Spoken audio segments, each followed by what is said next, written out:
Assalamualaikum warahmatullahi wabarakatuh. Kami akan mempresentasikan tentang negosiasi yang beranggotakan saya sendiri Tabarani Aprilia Susanti NPM 1959 dan teman saya Aprilia Putri Permatasari NPM 1964 dan Abhirama Arya Putra NPM 1976. Pengertian negosiasi. Menurut Harman, negosiasi merupakan suatu proses komunikasi antar dua pihak yang masing-masing mempunyai tujuan dan sudut pandang mereka sendiri, yang berusaha mencapai kesepakatan yang memuaskan kedua belah pihak mengenai masalah yang sama. Menurut Oliver, negosiasi adalah sebuah transaksi di mana kedua belah pihak mempunyai hak atas hasil akhir. Hal ini memerlukan persetujuan kedua belah pihak sehingga terjadi proses yang saling memberi dan menerima sesuatu untuk mencapai suatu kesepakatan bersama. Menurut Cash, negosiasi adalah proses di mana paling sedikit ada dua pihak dengan persepsi, kebutuhan, dan motivasi yang berbeda mencoba untuk bersepakat tentang suatu hal demi kepentingan bersama. Yang selanjutnya adalah tujuan negosiasi, yaitu salah satu tujuan orang bernegosiasi adalah menemukan suatu kesepakatan kedua belah pihak secara adil dan dapat memenuhi harapan atau keinginan kedua belah pihak. Dengan kata lain, hasil dari sebuah negosiasi adalah adanya kesepakatan yang memberikan keuntungan bagi kedua belah pihak.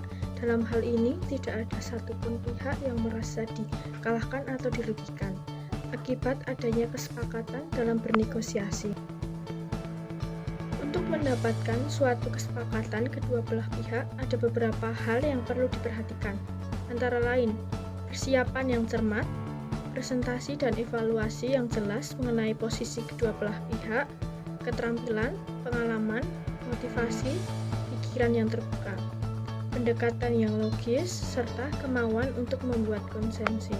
Untuk selanjutnya yaitu proses bernegosiasi. Persiapan yang baik sebelum bernegosiasi merupakan salah satu kunci sukses bernegosiasi. Persiapan yang asal-asalan tentu saja tidak akan memperoleh hasil yang optimal. Menurut Case, ada 3 tahapan penting dalam bernegosiasi, yaitu tahap pertama, tahap perencanaan atau planning phase sebelum bernegosiasi. Tahap kedua yaitu implementation phase selama proses bernegosiasi. Tahap ketiga yaitu tahap perencanaan. Tahap perencanaan negosiasi membutuhkan 3 tugas utama, yaitu merencanakan sasaran negosiasi Anda, memutuskan strategi Anda, dan memperjelas proses bernegosiasi Anda. Untuk selanjutnya yaitu tahap perencanaan. Tahap perencanaan negosiasi membutuhkan 3 tugas utama, yaitu yang pertama sasaran negosiasi. Sasaran negosiasi adalah apa hasil yang diharapkan dalam bernegosiasi. Hal ini merupakan salah satu alasan utama mengapa seseorang itu bernegosiasi. Penentuan sasaran atau target dalam bernegosiasi sangatlah penting sebagai arahan atau petunjuk dalam bernegosiasi. Ada 2 jenis sasaran dalam bernegosiasi, yaitu ideal dan sasaran dasar. Nah, yang B, strategi negosiasi. Strategi negosiasi merupakan cara atau teknik untuk mencapai tujuan bernegosiasi. Untuk mencapai kesepakatan kedua belah pihak ini memang diperlukan strategi yang tepat. Ada beberapa strategi negosiasi yang dapat digunakan dalam bernegosiasi, antara lain strategi kooperatif atau strategi kompetitif dan strategi analitik atau analytical strategi. Yang selanjutnya, proses negosiasi. Komponen ketiga ini merupakan cara proses bernegosiasi.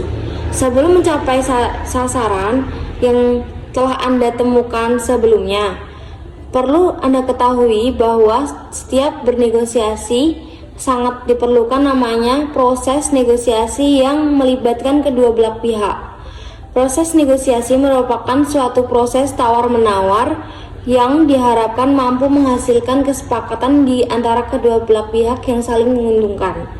Proses negosiasi adalah dasar merupakan suatu proses yang dinamis atau dua bisnis. Untuk selanjutnya yaitu tahap implementasi. Tahap implementasi merupakan tahapan penerapan atau tindakan yang diperlukan agar mencapai sukses dalam bernegosiasi. Oleh karena itu, tahapan ini bukan lagi sebagai wacana pemikiran atau ide lagi, tetapi sudah berada pada tahapan dalam perilaku dan tindakan yang diperlukan dalam bernegosiasi. Implementasi negosiasi memiliki beberapa komponen penting. Yang pertama, taktik atau cara. Yang termasuk dalam taktik dengan cara Anda adalah bahwa Anda mengetahui tujuan yang ingin dicapai. Anda bersikeras dan memaksa pihak lawan agar percaya bahwa Andalah yang benar. Andalah yang berinisiatif mempertahankannya. Anda mengendalikan proses negosiasi dan Anda terus yang menekan. Yang kedua, taktik bekerja sama. Taktik ini menegaskan bahwa Anda mau mendengarkan pihak lawan dan mengetahui apa yang ada di benak mereka. Adalah yang memutuskan untuk bersikap reaktif atau bukan proaktif ya. Siap bekerja sama jika proposal pihak lawan sejalan dengan sasaran Anda. Anda setuju dan tidak setuju atau kadang-kadang mengembangkan ide-ide mereka dan Anda membuat mereka berhasil. Yang tahap ketiga yaitu taktik tidak bertindak apa-apa. Taktik ini merupakan sikap keras kepala dalam bernegosiasi ya. Dalam hal ini, Anda tetap bersikukuh pada pendirian sebelumnya dan tidak mudah berubah pikiran. Taktik ini dilakukan karena Anda ingin mempertimbangkan sesuatu untuk membuat belah pihak gugup atau grogi.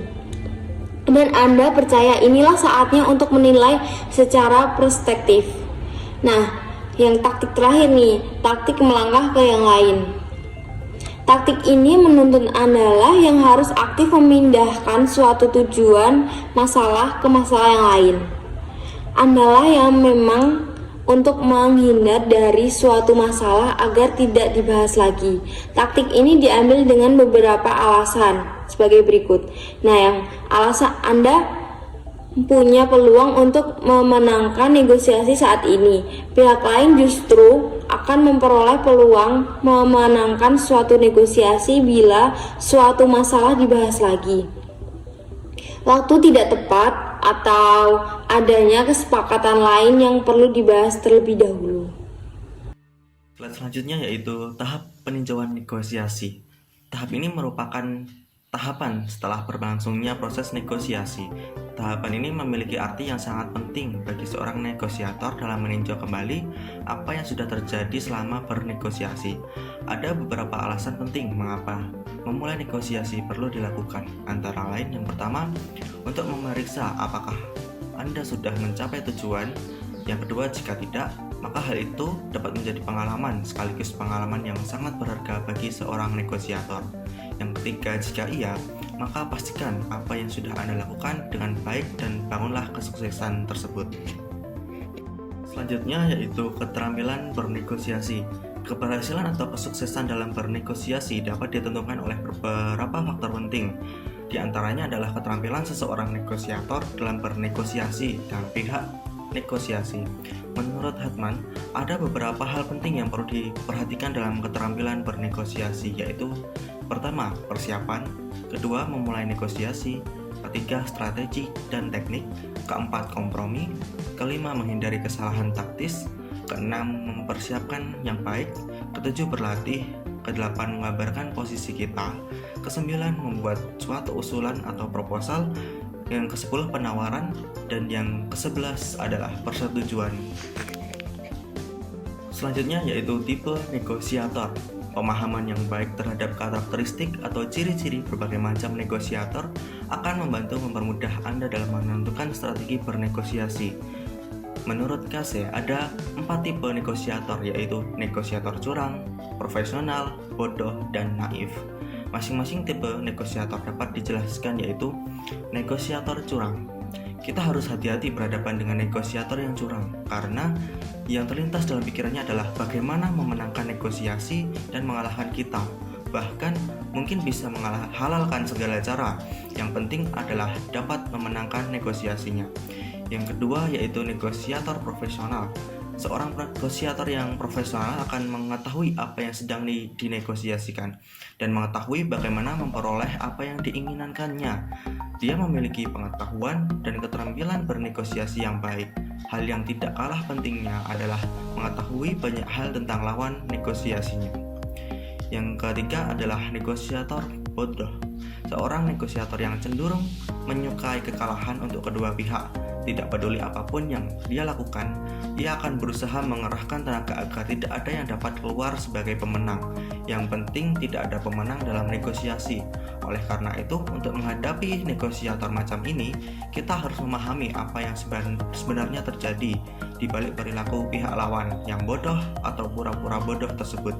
Jika ia takut kalah, yakinlah agar ia memiliki motivasi yang kuat untuk bernegosiasi dengan baik. Jika ia tidak tahu, berikanlah pengertian yang sejelas-jelasnya sehingga ia memahami dengan baik. Jika ia merasa terancam, maka solusi arif dan bijak dalam bernegosiasi. Yang terakhir adalah negosiator naif. Bagaimana dengan negosiator naif ini?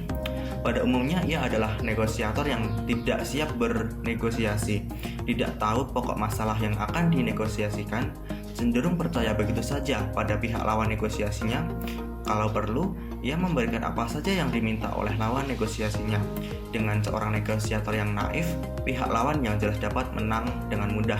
Namun, pihak lawan sebaiknya tetap harus berhati-hati karena tidak mungkin jika ada sesuatu yang tidak diketahui lawan negosiasinya. Ia dapat juga menyetujui apa yang diinginkan pihak lawan negosiasi karena ia memiliki tujuan lain yang sangat berarti bagi dia.